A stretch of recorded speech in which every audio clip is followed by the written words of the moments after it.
Baik, kami dari kelompok 2 akan menjelaskan tentang prinsip hukum Bernoulli. Terlebih dahulu, perkenalkan nama saya Rafa Alfarizi Huta Barat. Saya akan menjelaskan prinsip hukum Bernoulli pada pesawat terbang. Saya Nisa Kurnia Slaso. Di sini saya akan menjelaskan tentang prinsip hukum Bernoulli pada semprotan parfum. Saya Selendra Jeremy akan menjelaskan tentang prinsip hukum Bernoulli pada karburator sepeda motor. Baik, di sini saya akan menjelaskan tentang hukum Bernoulli pada pesawat terbang. Hukum Bernoulli ternyata juga berlaku pada peristiwa landasnya pesawat terbang. Untuk memahaminya, perlu dilihat dari peristiwa seseorang yang berada di terpaan angin di tengah-tengahnya. Kemudian seseorang akan merasa terdorong hantaran udara tersebut menabraknya. Dengan kata lain, udara tersebut membawa aliran fluida dan membentuk tekanan kepada tubuh. Berlanjut ke penerapan hukum Bernoulli di pesawat terbang. Pesawat biasanya lepas landas akibat terangkat oleh udara yang melewati sayapnya. Mengutip catatan, penampang pada sayap pesawat punya sisi belakang yang tajam dari belakang dan sisi atas yang lebih melengkung dibanding bagian bawah. Hal ini menyebabkan aliran udara di atas sayap mengalir lebih besar dibanding bagian bawahnya. Lantaran mengalir cepat, maka tekanan pada bagian atas pun menjadi lebih kecil, sedangkan bagian bawah memperoleh tekanan yang lebih tinggi. Setelah tekanan yang lebih tinggi terjadi di bagian bawahnya, muncul gaya atau daya angkat yang menjadikan pesawat terbang bisa terangkat. Namun, pesawat hanya bisa terangkat jika gaya tersebut lebih besar dibanding berat pesawat. Jika pesawat sudah berhasil lepas landas, maka pilot yang mengendarai hanya perlu mengatur konsentrasi objek yang dijadikan konsentrasi gaya angkat tersebut. Sedangkan objek yang dijadikan perbandingan yakni berat pesawat. Agar lebih memahami, simak video berikut. Mengapa pesawat bisa terbang? Mari kita analisis gaya-gaya yang bekerja ketika pesawat sedang terbang. Ada 4 gaya yang bekerja, yaitu gaya dorong, gaya hambat, gaya angkat, dan gaya berat. Gaya dorong adalah gaya yang mendorong pesawat ke depan. Gaya hambat yang arahnya ke belakang berlawanan dengan gaya dorong. Berikutnya gaya angkat merupakan gaya yang mengangkat pesawat ke atas. Dan gaya gravitasi pada pesawat sehingga menimbulkan berat bobot yang arahnya selalu ke pusat bumi. Pada prinsipnya, pesawat dapat melayang di udara karena 4 gaya yang bekerja ini dapat dimanipulasi. Prinsip Bernoulli merupakan sebuah istilah dalam mekanika fluida yang menyatakan bahwa pada suatu aliran fluida, peningkatan pada kecepatan fluida akan menimbulkan penurunan tekanan pada aliran tersebut. Saat fluida melewati sebuah tabung, kita dapat mengubah kecepatan aliran dengan mengubah bentuk tabung. Bentuk tabung yang dibuat menyempit mempengaruhi kecepatan aliran fluida. Saat kecepatan fluida ini meningkat, maka tekanannya akan menurun. Kalau dilihat dari samping, maka bentuk pesawat tampak seperti ini. Bentuk sayap ini dibuat menyerupai tabung tadi. Udara yang melewati pesawat yang menyerupai bentuk tabung akan membuat kecepatan udara bagian atas lebih besar dibanding bagian bawah pesawat. Hal ini dikarenakan jarak tempuh lapisan udara yang mengalir di atas sayap lebih besar jarak tempuh di bawah sayap. Karena udara di atas sayap mengalir cepat, maka tekanan di atasnya menjadi kecil. Akibat tekanan ini, udara akan berpindah dari tekanan yang tinggi menuju tekanan yang rendah. Akibatnya pesawat memiliki gaya angkat yang besar dibanding gravitasi sehingga pesawat dapat terbang. Itulah kira-kira alasan kenapa pesawat dengan bobot sebesar itu bisa mengudara. Bagaimana pesawat terbang dapat mengangkasa? Sebelumnya sudah dibahas mengenai daya angkat yang dihasilkan oleh udara. Ternyata, pesawat terbang juga membutuhkan gaya dorong sebelum benda tersebut lepas landas dari bandara. Gaya ini diciptakan oleh baling-baling yang biasanya terdapat di pesawat. Ketika sudah diterbang, ada beberapa gaya lain yang dapat mempengaruhi keadaan pesawat di angkasa. Udara yang berbanding terbaik dengan gaya dorong. Oleh karena itu, pesawat yang terbang dengan cepat mendapatkan hambatan yang besar pula. Untuk mengontrol hambatan ini, pilot mesti bijak memberikan gaya dorong melalui mesin pesawat. Selain itu, bisa juga menggunakan mesin aerodinamis. Menggunakan mesin digunakan untuk mengurangi kinerja mesin ketika pesawat di angkasa. Terakhir, ada juga gaya berat pesawat yang menjadikan perhatian para pengendali pesawat. Gaya ini meliputi berat muatan, awak, bahan bakar, penumpang, dan barang di bagasi. Beratnya akan semakin tinggi pula. Gaya tersebut dapat diantisipasi dengan mengurangi isi pesawat atau dengan menambah performa gaya angkat pesawatnya. Dari beberapa keterangan tersebut dapat disimpulkan pesawat mengangkasa lewat 4 faktor: gaya angkat, dorong, hambat, dan berat pesawat. Oleh karena itu, pada akhirnya pengendara pesawat perlu mengendalikan kestabilan 4 faktor tersebut. Terakhir, ada juga fitur pesawat untuk bisa bergerak ke kiri, kanan, bawah, dan atas. Agar bisa bermanuver ke kiri dan kanan, pesawat menggunakan fitur yang disebut radar. Lalu, untuk gerak atas bawah menggunakan elevator. Terima kasih. Baik, perkenalkan nama saya Misericordia Slaso akan menjelaskan tentang hukum Bernoulli yang telah disebutkan sebelumnya.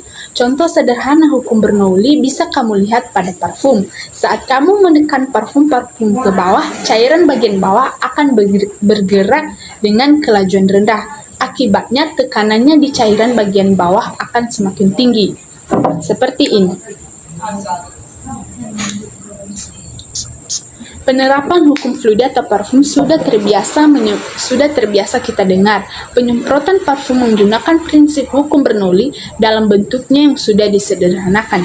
Secara umum terdapat 2 bentuk persamaan Bernoulli. Yang pertama berlaku untuk aliran tak termampatkan atau incompressible flow, dan yang lain adalah untuk fluida termampatkan, yaitu compressible flow. Aliran tak termampatkan adalah aliran fluida yang dicirikan dengan tidak berubahnya besaran kerapatan massa atau densitas dari fluida di sepanjang aliran tersebut. Contoh fluida tak termampatkan adalah air, berbagai jenis minyak, emulsi, dan lain-lain.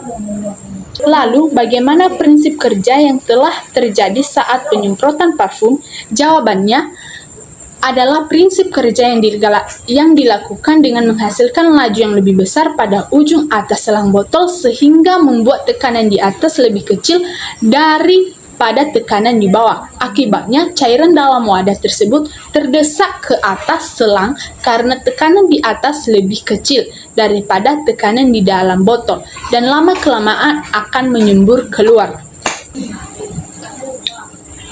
Penyemprotan parfum merupakan salah satu alat yang memanfaatkan prinsip hukum Bernoulli.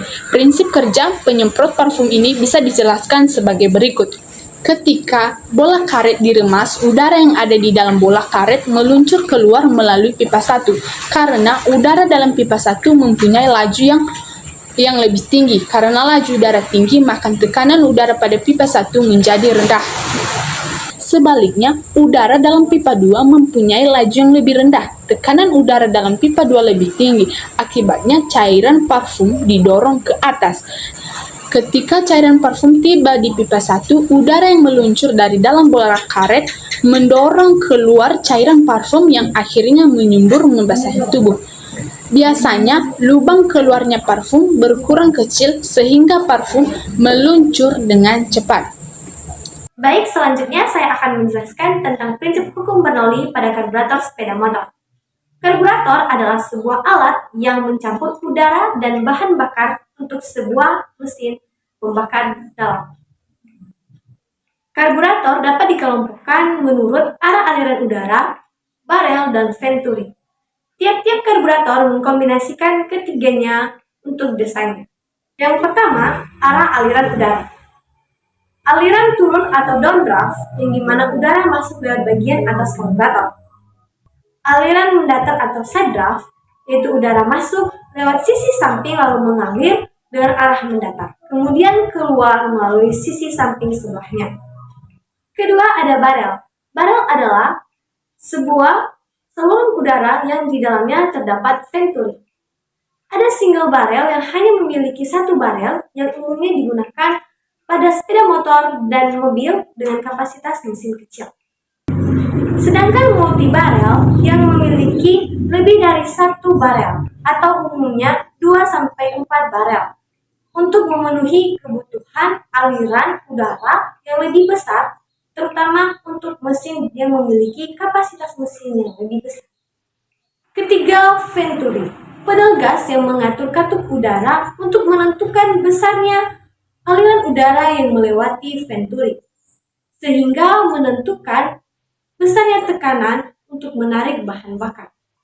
Naik turunnya piston venturi ini disertai dengan naik turunnya needle Z, yang mengatur besarnya bahan bakar yang dapat tertarik, serta aliran udara. Tipe ini disebut juga dengan tekanan tetap karena aliran udara sebelum memasuki venturi selalu sama. Pada dasarnya, karburator bekerja menggunakan prinsip Bernoulli, yang dimana semakin cepat udara bergerak, maka semakin kecil tekanan statisnya. Namun, semakin besar tekanan dinamisnya. Agar kamu dapat memahaminya lebih jelas lagi, simak video berikut. Secara sederhana, hukum ini menerapkan hubungan antara kecepatan aliran fluida dengan tekanan. Jadi, semakin cepat aliran fluida, maka tekanannya akan semakin turun. Fluida ini tidak hanya fluida cair, tapi berlaku juga untuk udara. Mesin itu menyedot udara melalui pipa intake. Nah, ini akan menimbulkan aliran udara di dalam intake. Sesuai hukum Bernoulli, tekanan di dalam intake pasti lebih rendah dibandingkan tekanan di luar. Perbedaan ini dimanfaatkan untuk menyedot bensin supaya bisa terhisap ke dalam aliran udara di dalam intake. Ini adalah selang bensin dari tangki bahan bakar. Selang ini akan menyalurkan bensin dari tangki menuju bagian seperti mangkuk. Mangkuk ini berfungsi seperti penampung sementara bensin sebelum dicampurkan ke udara intake. Kalau kita bongkar bagian mangkok karbo, kita akan melihat beberapa komponen seperti ini. Yang pertama, ini adalah sistem pelampung. Komponen ini bertanggung jawab untuk mencegah bensin tidak bocor ke intake, meski posisi tangki ada di atas karbo. Caranya, Anda lihat jarum ini. Jarum ini seperti keran yang bisa membuka dan menutup aliran bensin dari tangki ke mangkuk karbo. Tapi siapa yang mengontrol jarum ini? Itu ada tugas komponen besar yang ini. Ini namanya pelampung. Dan sesuai namanya, komponen ini akan mengampung pada genangan bensin di dalam mangkok karbo. Ketika posisi bensin di dalam mangkok kosong, maka pelampung akan tertarik ke bawah. Itu akan membuat posisi jarum ini juga di bawah, sehingga saluran bensin terbuka. Ketika mangkok karbo mulai penuh, pelampung posisinya semakin naik. Baiknya, pelampung juga akan mendorong jarum ini. Sehingga ketika jarum terdorong sampai mentok ke atas, itu akan menutup saluran bensin. Sehingga bensin tidak akan bocor ke intake. Lalu ada selang vertikal. Ini adalah selang yang menyalurkan bensin dari mangkuk ke dalam aliran udara di dalam intake. Nah, ketika mesin dihidupkan, akan ada aliran udara melewati intake. Sesuai hukum Bernoulli, tekanan di dalam intake ini lebih rendah dibandingkan dengan tekanan di dalam mangkok karbo. Secara alami, bensin di dalam mangkok karbo akan tersedot masuk ke aliran udara di dalam intake melalui selang ini. Semakin cepat aliran udara yang melewati intake, semakin besar pula perbedaan tekanannya, yang menyebabkan semakin banyak pula bensin yang terhisap. Tapi pertanyaannya, gimana cara mengatur RPM mesin? Itu bisa dilakukan dengan mengatur massa udara yang melewati intake manifold. Pada karburator tipe PE, kita akan menemukan piston cap. Ini diletakkan di tengah pipa intake. Piston ini akan mengatur lebar saluran intake. Ketika posisinya di bawah, pipa intake akan lebih sempit. Dan piston ini juga ada jarum berbentuk tirus, sehingga pas posisinya di bawah. Ini akan menutup saluran main jet yang menyalurkan bensin dari mangkuk karbu. Sehingga udara yang terhisap sedikit dan bensin juga tidak ikut terhisap oleh kevakuman intake manifold. Ini akan memaksa mesin berputar pada RPM rendah. Semakin lebar piston membuka, maka massa udara yang melewati intake akan semakin banyak. Jarum skep juga ada di posisi yang lebih kecil, sehingga main jet lebih lebar. Sehingga massa udara yang terhisap lebih banyak dan bensin yang terhisap juga lebih banyak. Ini akan membuat mesin bekerja dengan RPM lebih cepat. Selain menggunakan piston skep, ada juga karburator yang memakai katup gas. Katup ini kurang lebih sama seperti piston skep, namun posisinya ada setelah karburator. Jadi, ketika katup posisinya lebih vertikal, ini akan mempersempit intake manifold, sehingga aliran udara akan terhambat, dan aliran udara sebelum katup punya kecepatan yang rendah, sehingga perbedaan tekanannya juga rendah. Ini akan menghisap sedikit bensin, tapi semakin horizontal posisi katup, maka kecepatan aliran yang melewati karburator akan semakin cepat. Ini akan memperbesar perbedaan tekanan, sehingga bensin yang terhisap juga semakin banyak. Inilah kejeniusan di balik karburator yang simpel ini. Meski cara kerjanya yang sangat simpel, tapi karburator mampu menyesuaikan berapa volume bensin yang diperlukan di RPM yang berbeda, meski hanya mengenalkan perbedaan tekanan. Mungkin itu saja video singkat mengenai hukum fisika yang ada pada karburator sepeda motor. Demikian penjelasan dari kami tentang prinsip hukum Bernoulli. Kami ucapkan terima kasih.